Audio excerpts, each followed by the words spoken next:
The European Union and the United States have jointly placed their strongest pressure yet on Russia. Our Kim Hyun-bin is joining us from the News Center for more details. So, Hyun-bin, what do these new sanctions entail to put further pressure on Moscow? Well, the 28-member European bloc has agreed to implement far-reaching economic sanctions targeting Russia's energy, banking, and defense sectors, even as Moscow continues to deny the charges.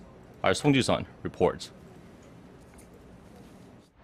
The European Union and the United States on Tuesday announced further sanctions against Russia in the strongest international action yet over Moscow's support for rebels in eastern Ukraine.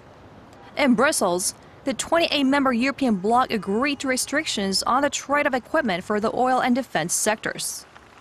Russia's state-run banks will also be barred from raising funds in European capital markets.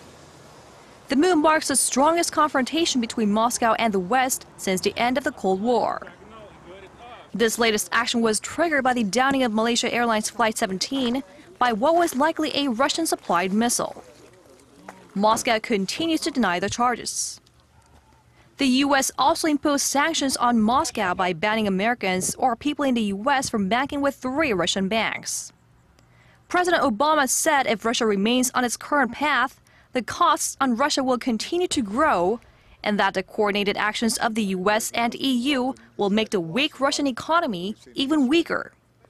The sanctions could cost Russia some $30 billion this year, according to online media EU Observer. But if Moscow slaps back with similar action, the EU could suffer damage estimated at $55 billion. To mitigate the impact on the European economy, the new sanctions will not affect previous contracts, and Russia's natural gas, which powers European industry and lights its cities, has been spared. Russia is the world's biggest exporter of natural gas and the second biggest exporter of oil. Song Ji-sun, Arirang News.